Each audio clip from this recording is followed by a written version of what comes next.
ओम नमो भगवते वासुदेवाय। एक बार ब्रह्मा जी के पास से वेदों को एक बहुत बड़े दैत्य हैग्रीव ने चुरा लिया। चारों ओर अज्ञानता का अंधकार फैल गया और पाप और अधर्म का बोलबाला हो गया। तब भगवान ने धर्म की रक्षा के लिए मत्स्य रूप धारण कर उस दैत्य का वध किया और वेदों की रक्षा की। कल्पांत के पूर्व एक पुण्यात्मा राजा तप कर रहा था।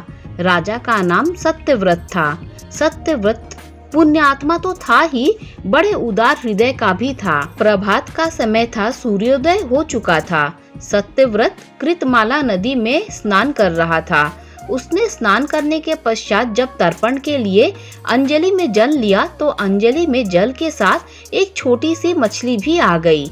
जैसे ही सत्यव्रत ने मछली को नदी के जल में छोड़ना चाहा, मछली बोली, राजन, जल के बड़े बड़े जीव छोटे छोटे जीवों को मारकर खा जाते हैं।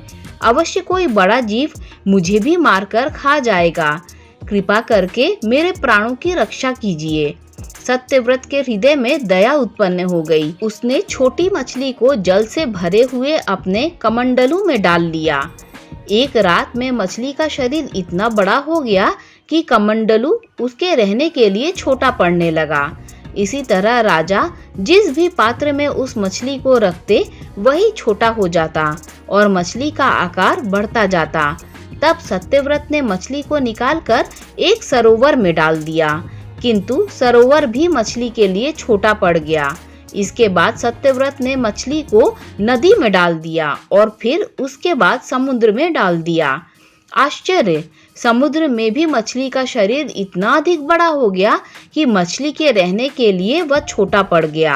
अतः मछली पुनः सत्यव्रत से बोली, राजन, यह समुद्र भी मेरे रहने के लिए उपयुक्त नहीं है। मेरे रहने की व्यवस्था कहीं और कीजिए। सत्यव्रत विस्मित हो उठा। उसने आज तक ऐसी मछली कभी नहीं देखी थी। वह विस्मय भरे स्वर में बोला, मेरी बुद्धि को विस्मय के सागर में डुबो देने वाले आप कौन हैं? आपका शरीर इस गति से प्रतिदिन बढ़ता है, उसे दृष्टि में रखते हुए बिना किसी संदेह के कहा जा सकता है कि आप अवश्य परमात्मा हैं। यदि यह बात सत्य है तो कृपा करके बताइए कि आपने मत्स्य का रूप क्यों धारण किया है। सचमुच वह भगवान श्रीहरि ही थे। मत्स्य रूपधारी श्रीहरि ने उत्तर दिया, राजन, एक दैत्य ने वेदों को चुरा लिया है। जगत में चारों ओर अज्ञान और अधर्म का अंधकार फैला हुआ है। मैंने हैग्रीव को मारने के लिए ही मत्स्य का रूप धारण किया है। आज से 7वें दिन सारी पृथ्वी पानी में डूब जाएगी। जल के अतिरिक्त कहीं कुछ भी दृष्टिगोचर नहीं होगा। आपके पास एक नाव पहुंचेगी। आप सभी अनाजों औषधियों के बीज को लेकर सप्त ऋषियों के साथ नाव में बैठ जाइएगा। मैं उसी समय आपको पुनः दिखाई पड़ूंगा और आपको आत्म तत्व का ज्ञान प्रदान करूंगा। भागवत पुराण विशाल मछली मत्स्य की अद्भुत कहानी का वर्णन करता है। सत्यव्रत, जिन्हें वैवस्वत मुनि के नाम से भी जाना जाता है, सत्यव्रत उसी दिन से हरि का स्मरण करने लगे और प्रलय की प्रतीक्षा करने लगे। 7वें दिन प्रलय का दृश्य उपस्थित हो उठा। जल उमड़कर सीमा से बाहर बहने लगा। भयानक वृष्टि होने लगी। थोड़ी ही देर में जल ही जल हो गया। संपूर्ण पृथ्वी जल में समा गई। उसी समय एक नाव दिखाई पड़ा। सत्यव्रत सप्त ऋषियों के साथ उस नाव में बैठ गए। उन्होंने नाव के ऊपर संपूर्ण अनाजों और औषधियों के बीज भर लिए। नाव प्रलय के सागर में तैरने लगी। प्रलय के उस सागर में उस नाव के अतिरिक्त कहीं भी कुछ नहीं दिखाई दे रहा था।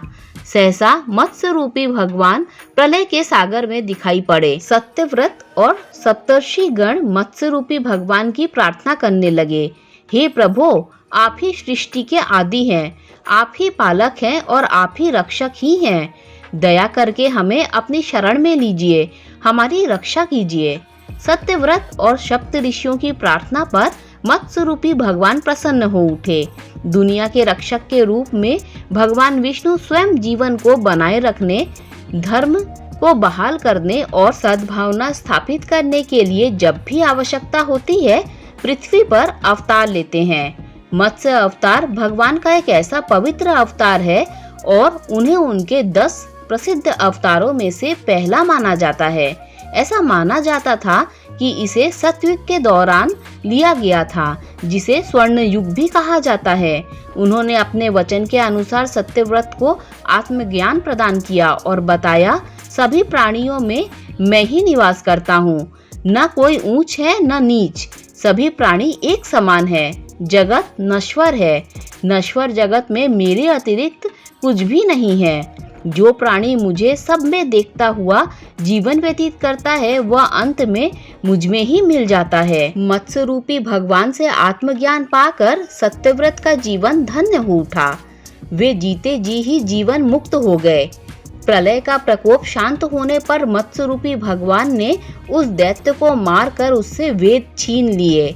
भगवान ने ब्रह्मा जी को पुनः वेद दे दिए। दोस्तों, अगर आपको ये कथा अच्छी लगी हो तो लाइक शेयर सब्सक्राइब कीजिए। Thanks for watching this video.